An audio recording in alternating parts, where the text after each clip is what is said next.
Tell it to me again. Wonderful story of love. With the immortal strain. Angels with rapture announce it. Shepherds with wonder receive it. Sinner, oh, won't you believe it? Wonderful story of love.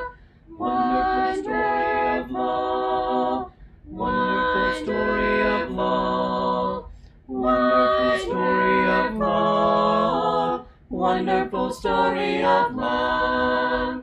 Wonderful story of love. Though you are far away. Wonderful story of love. Still he doth call today. Calling from Calvary's mountain, down from the crystal bright fountain, e'en from the dawn of creation. Wonderful story of love. Wonderful story of love. Wonderful story of love. Wonderful story of love. Wonderful story of love. Wonderful story of love. Jesus provides a rest. Wonderful story of love. For all the pure and blessed. Rest in those mansions above us. Book of Nehemiah. And we will draw the lesson tonight from the book of Nehemiah. Nehemiah's chapters 1 through 9 were the reading, or part of the reading, from days 3, 4, and 5 of the reading schedule last week in week 49. And we will be drawing our study from the first half of the book of Nehemiah. I want to start off by reading just verses 3 and 4. It says, "And they said to me, the remnant there in the province who had survived the exile is in great trouble and shame. The wall of Jerusalem is broken down, and its gates are destroyed by fire. As soon as I heard these words, I sat down and wept and mourned for days. And I continued fasting and praying before the God of heaven." This kind of sets the stage for what this book is dealing with at a practical standpoint. The condition of the city after the Babylonian captivity was terrible. They had gone back in stages, and we'll talk about that in a little bit more detail in a moment. But to kind of set the stage in the background for this, look with me at 2 Chronicles chapter 36 for a moment. 2 Chronicles 36, we'll be reading verses 15 through 21. This is some important background information to this book. "The Lord, the God of our fathers, sent persistently to them by his messengers, because he had compassion on his people and on his dwelling place. But they kept mocking the messengers of God, despising his words and scoffing at his prophets, until the wrath of God rose against his people, until there was no remedy. Therefore, he brought up against them the king of the Chaldeans, who killed their young men with the sword in the house of their sanctuary, and had no compassion on their young men or virgin, old man or aged. He gave them all into his hand, all the vessels of the house of God, great and small, the treasures of the house of the Lord, and the treasures of the king and of his princes. All these he brought to Babylon.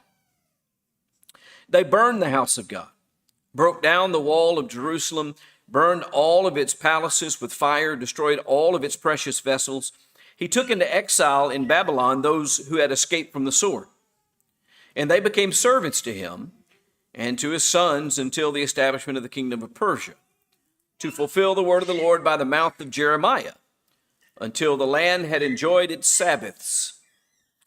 All the days that it lay desolate, it kept Sabbath to fulfill 70 years. And so what this information that we're told about that leads up to the circumstances that Nehemiah is dealing with is that the Jews had continually failed to listen to God. They just didn't listen. They mocked the people that came from God with the message of God. They mocked the message. They just refused to listen. And it says that God put up with it until there was no remedy. There wasn't a solution. There wasn't a way to make it right. It was bad. It was going to stay bad. No one was open to listening to God, and so no one's heart was going to change. And it was done. And so God just has the Chaldeans come in and just decimate them.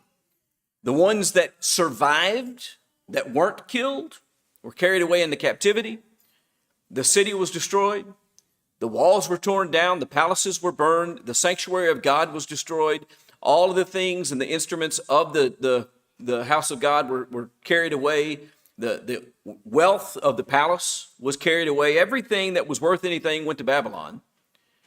And everything else was destroyed. That's the circumstances. And he scattered them. And that's what he had said he was going to do. And so that's what happened. They were in captivity for 70 years. And then Cyrus, the king of Persia, comes along.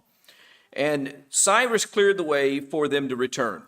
And so here in 2 Chronicles 36, it talks about that as well. In verse 22, in the first year of Cyrus, king of Persia, that the word of the Lord by the mouth of Jeremiah might be fulfilled, the Lord stirred up the spirit of Cyrus, king of Persia, so that he made a proclamation throughout all his kingdom and also put it in writing.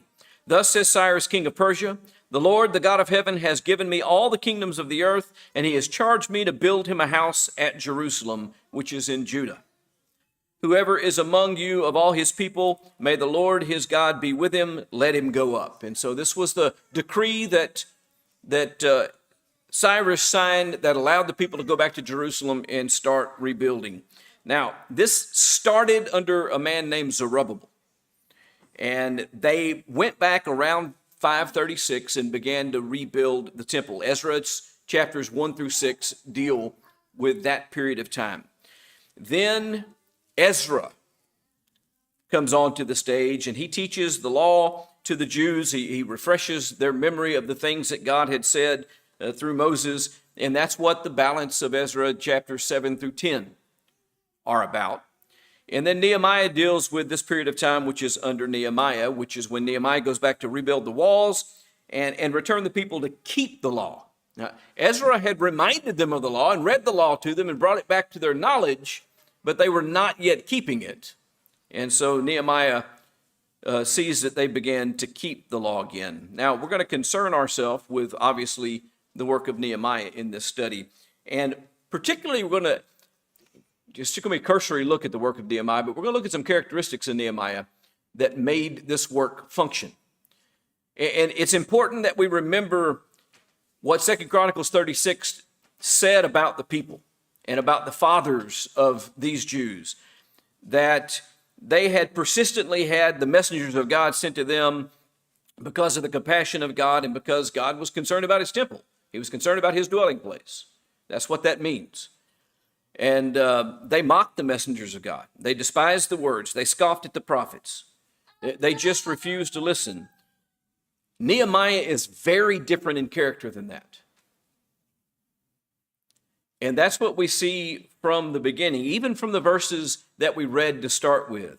When he heard about the situation, it says he sat down, he wept and mourned for days, and he fasted and prayed before God. That is the exact opposite of what the people of Israel had done in the generations before. And so Nehemiah, we're going to find out, is a man of great prayer. Nehemiah was a man who communicated with God, who spoke to God, who poured out his heart to God, who sought God's assistance and help and guidance in everything that he did. So this book opens announcing that to us. We read verses 3 and 4. It goes on. It's in verse 5, and I said, O Lord God of heaven, the great and awesome God who keeps covenant and steadfast love with those who love him and keep his commandments, let your ear be attentive and your eyes open to hear the prayer of your servant that I now pray before you day and night. Now, I don't know that Nehemiah literally prayed constantly day and night. That's not the point. That's an idiom, an expression. It was his constant prayer before God, and it was a regular part of his life. And he was pouring his heart out before God and seeking God's guidance and assistance and direction in all of these things. He didn't set out to accomplish anything with the attitude of, I'm going to go do this, or we need to go do this, or we're going to build something. And the contrast that comes to my mind in thinking about that is the people of the Tower of Babel days. Come, let us make for ourselves a name. Let us build for ourselves a city. Let us do all of these things for ourselves. That is the opposite attitude of Nehemiah. Nehemiah just throws himself at God. And he understands that if there's going to be any success in returning the people to their place, of restoring the circumstances, and of the blessing that was to be hoped for through the promises of God, it was going to happen by the blessing and strength of God. Not by Nehemiah, not by Ezra, not by Zerubbabel, not by any of the people. It wasn't from their might. Fact of the matter is, those people, they'd all been scattered by God. They had been driven out of the land. So he understood he needed God's help to accomplish that work. And so look at verses 8 and 9. Look at verses 8 and 9 of chapter 1. Remember the word that you commanded your servant Moses. This is his prayer. This is a continuation of his prayer. Remember the word that you commanded your servant Moses, saying, if you are unfaithful, I will scatter you among the peoples. He acknowledged what God had said. He acknowledged that that was the reason that the things that happened had happened. But if you return to me and keep my commandments and do them, though your outcasts are in the uttermost parts of the heaven, from there I will gather them and bring them to the place that I have chosen to make my name dwell there. And so what Nehemiah is praying here is he said, look, God, I recall and I bring to your remembrance to remember what you promised. You said that you would scatter us if we did not listen to your word. But you also said that no matter how far you were scattered, if you return to me, that I would bring you back together. And that's what I'm praying about. I'm praying about the restoration of the people. I'm praying about the bringing of the people back. Down in chapter 2 and verse 20, when he's talking about the things that he desires to accomplish, this is his way of describing it. The God of heaven will make us prosper. Now you notice that. He doesn't claim some insight for himself or some guidance of his own or the proud. We hear politicians every day talking about either what they will do for us and the leadership that they will provide us and that they're the last great hope for our country, or the party they belong to is the last great hope. Nehemiah has none of that. Nehemiah says if we're going to be successful at all, it's God. The God of heaven will make us prosper. We, his servants, will arise and build, but you have no portion or right and claim in Jerusalem. He's talking to some people who were not part of it and not to participate. Nehemiah, since he had faith, and that's what this all boils down to, he has faith. In case you didn't notice that, not only is he a praying man, but he is a man who was knowledgeable about what Moses had written. He understood how it applied. And he had confidence that if they did what God told them to do, that God would do what he had promised.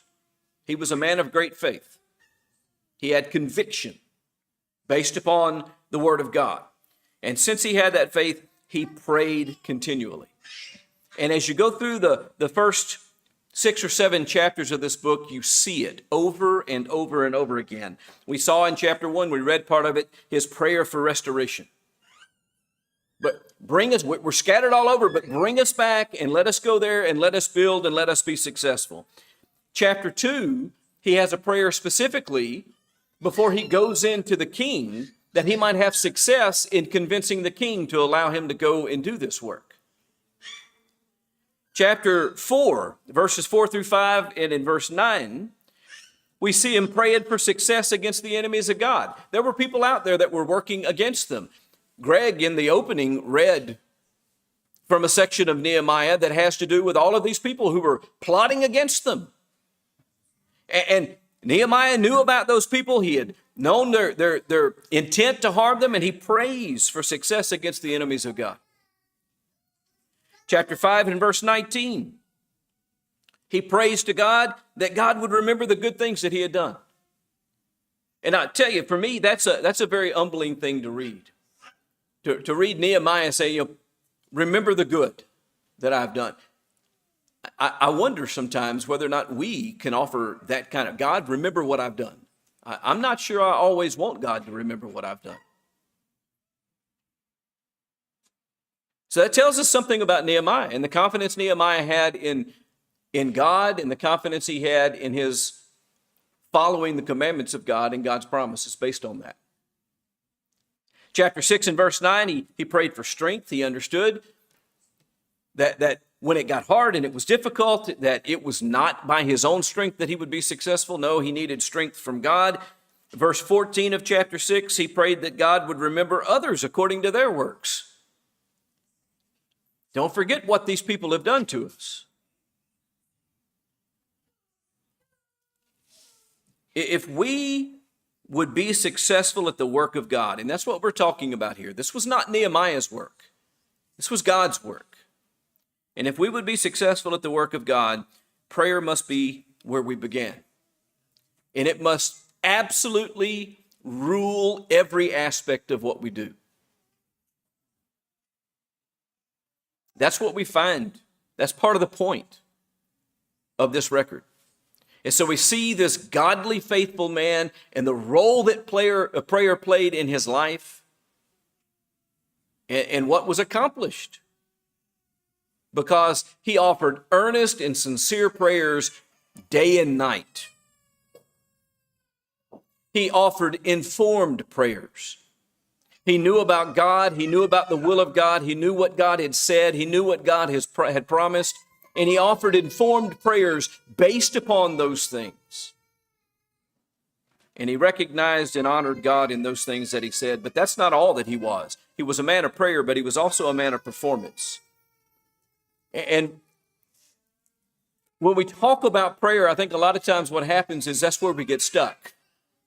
We might start praying, and then we get stuck there. And that's all we do.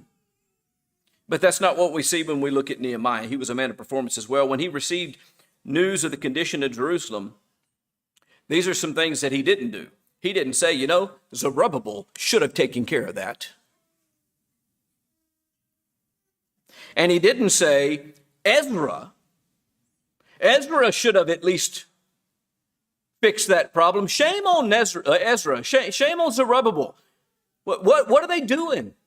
They went back with the edict of the king to rebuild, and they're not doing it. Shame on them. That's what a lot of us do a lot of times when things aren't done that ought to be done. We talk about the people we think are to blame. But he didn't do that. Ezra's name is never mentioned. Zerubbabel's name is never mentioned in the opening of this book. He didn't say, someone needs to go. That's something you hear a lot of too. Someone needs to do something about that. Someone ought to. He didn't do that. You know what he said? Let me go see. What he did was he besought God in prayer, and then he went to the king. He was the cupbearer of the king. He had responsibilities. He had an obligation. By the way, the cupbearer position, not at all like being the ring bearer at a wedding. It's not just an honorary thing that you give someone that anyone almost can do. No, it was a very, very venerated and important office in a royal house. And he was respected because of his character, even by the king of Persia. And he was in this important office right there, kind of the king's right-hand man, right there at his side all the time, in charge of making certain that nothing bad happened to the king.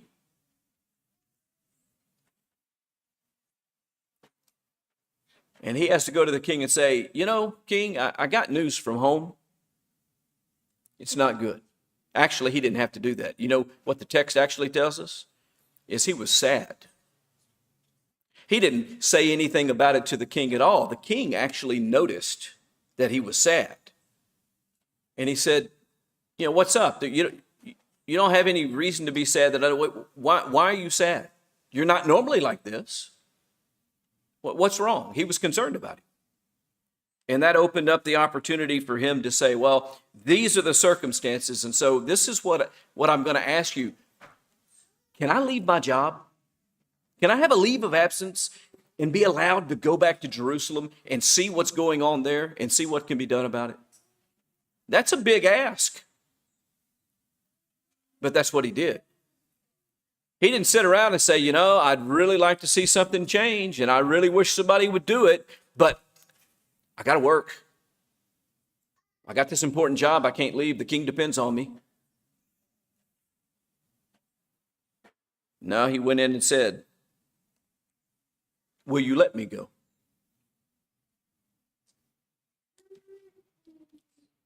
Then he went to Jerusalem and he surveyed the situation and he organized and oversaw the efforts to rebuild. And then he did something else extremely important. He led by example. He personally prayed. He personally examined the walls in chapter 2. When threatened by attack, he personally took up arms with the rest of the people. Chapter 4, verses 22 and 23. He personally shared his own personal wealth with the others that lacked. Chapter 5 primarily is where that's found. Verses 14 through 18 specifically, you can read about that. He led by example. While other governors, that's what he had become now, a governor over this province. While other governors levied heavy taxes, he didn't do any of that. And then he took and fed with the food off his own table.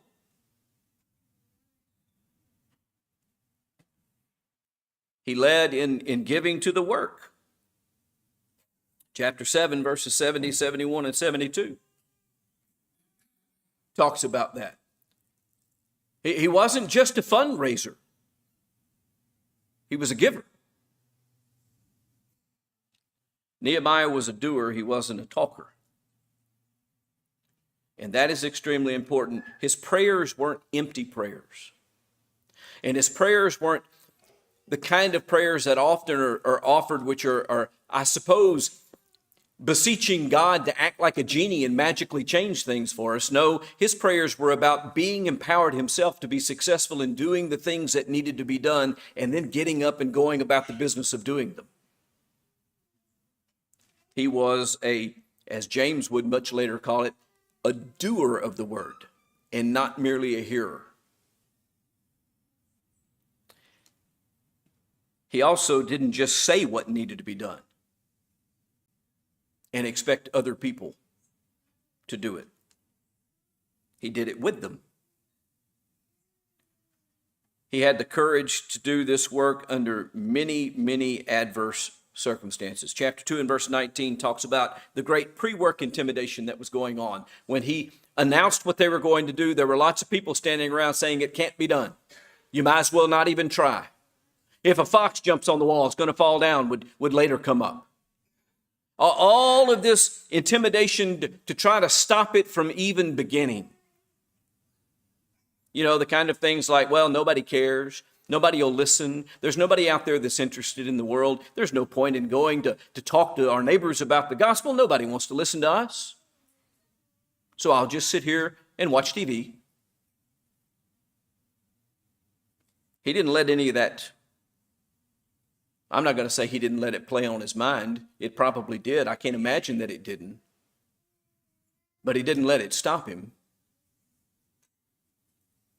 That's part of why he sought strength from God, so he wouldn't fall prey to such things. Chapter 4, verses 1 through 3. The questioning of the success becomes very front and center at that point. A few verses later, in verses 7 and 8 of chapter 4, there's this threat of attack. Is that the text you were reading tonight, Greg, chapter 4? Verses 7, there's this real, honest-to-goodness threat of attack. Now, just there is when you go, wait a minute, this is getting serious now. This is dangerous. We need to go home where it's safe. He didn't do that. Through internal strife, chapter 5, verses 1 through 5, deals with the internal struggles that were going on among them. Listen, you don't have a group of people without having internal strife. And they had internal strife, but still in 53 days, they built the walls. They didn't get mad at each other and quit. They got mad at each other and worked harder. Enticement to leave the work. Chapter 6, verses 1 and 2. He had the opportunity to go to a better job. And he could have said, you know what? I'm going to get out of this mess. We have enemies without. We have enemies within. This is just a mess. I'm going to get out of here and go to this place. No, he didn't do that. He was slandered, personally slandered. Chapter 6, verses 5, 6, and 7. He was enticed to compromise the law, to not fulfill everything the way that he ought to, but to cut corners. Chapter 6, verses 10 through 13. Many times we shirk our responsibilities because of these very types of things. We have all listened to intimidation from the unbelievers. We've all had people, both believers and unbelievers, question whether or not we could be successful at some task. We have all had people threaten to attack us in one way or another. We have listened to and seen internal strife among the brethren. We've had enticements to quit and take our stuff and go home. We've been slandered. And if you're going to talk to me that way and call me those kinds of things, and I'm just not going to do anything. You do it yourself if you want it done. We've all been enticed to compromise.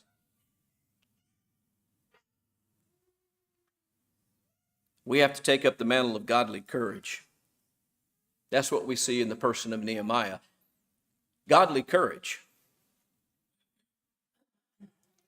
The things that they did weren't successful because they were easy. There was nothing easy about what they did.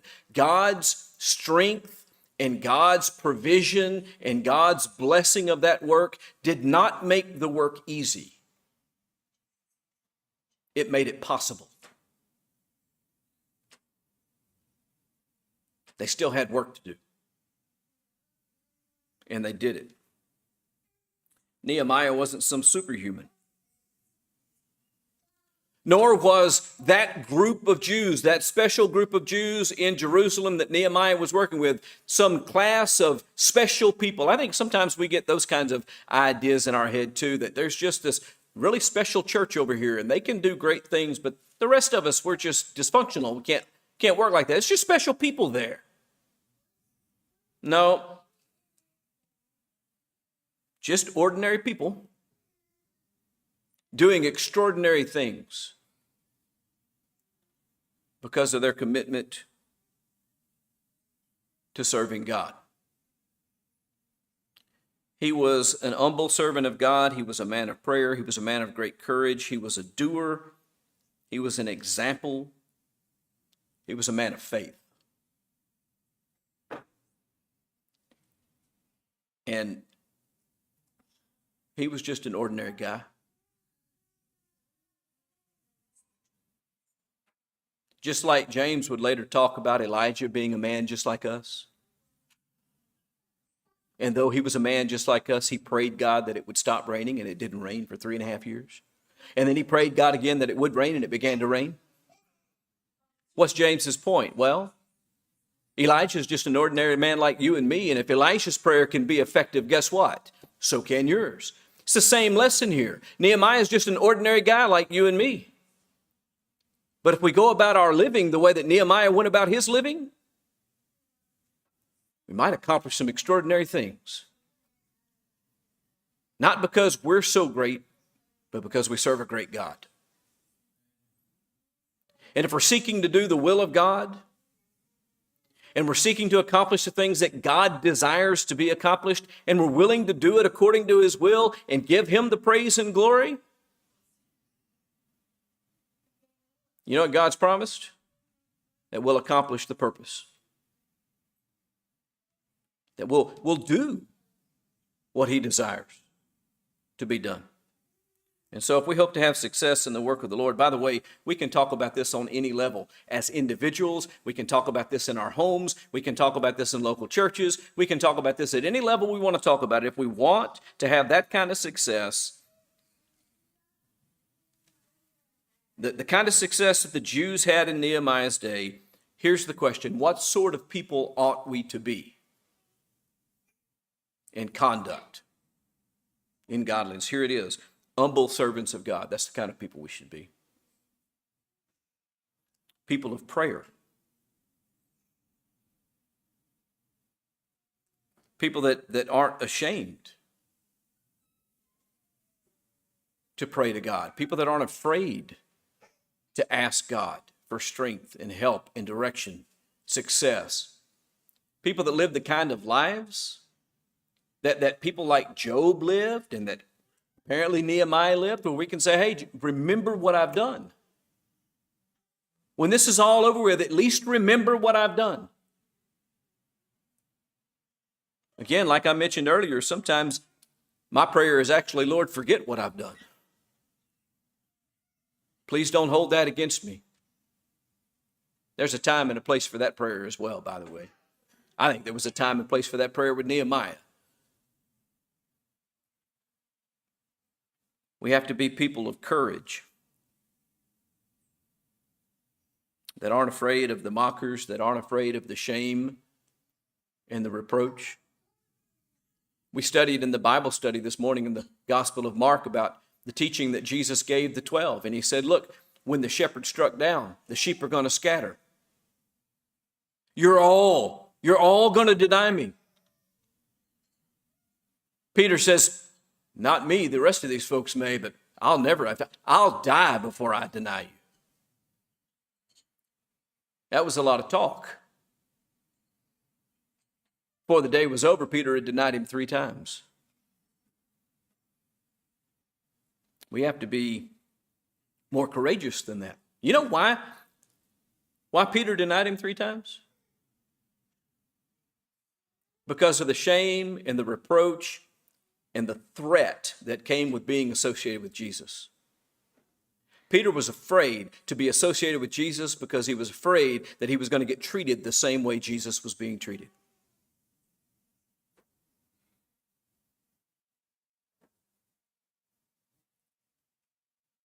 There's a young man, we didn't get to this part of Mark this morning, just a few verses later. It's wrapped in a linen garment, and when they laid hold of him, he ran away, ran out of his clothes, ran away, it says, naked. He wanted to distance himself and avoid the shame and reproach that Jesus was undergoing. And we can't allow ourselves to lose courage and to lose heart. Not if we want to be successful. We have to be people of action. We have to become examples of service and liberality. Service and liberality must be exemplified in our life to one another and to people without. We have to be people of faith. And if we interact with people in this world and they leave from us knowing nothing more than this, we need to interact with them in such a way that they leave from us saying, well, I don't know much about that, but I know that is a man of great faith.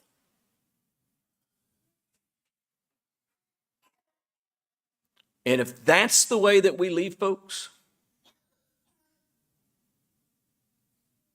the opportunities to reach people who are looking for faith will begin to appear. If that's the reputation that we build for ourselves, then the people who are looking for faith will come looking from us for understanding, for knowledge, for insight, for guidance, to find what we have found. And that's what Peter's talking about when he says to always be ready to make an answer for the hope that lies within you. Those things will come. We see all that in Nehemiah's life. And this is not a lesson that says you ought to do this.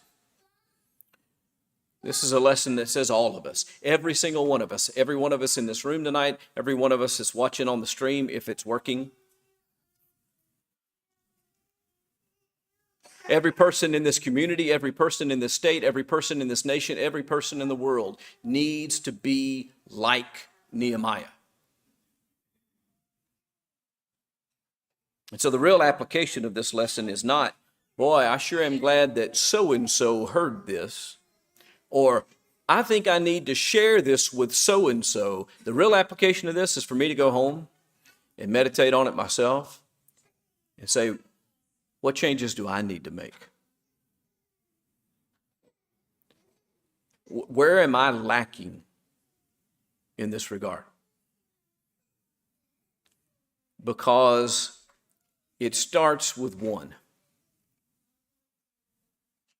And that's what we find out in this book. It started with one man being grieved and sitting, fasting and praying before God. Essentially saying, use me to make a difference. Think about these things. If we can help you in any way this evening, you let it be known as we stand and sing, we will. Wonderful story of love, tell it to me again. Wonderful story of love, wake the immortal strain. Angels with rapture announce it, shepherds with wonder receive it. Sinner, oh, won't you believe it? Wonderful story of love, wonderful story of love, wonderful story of love, wonderful story of love, wonderful story of love.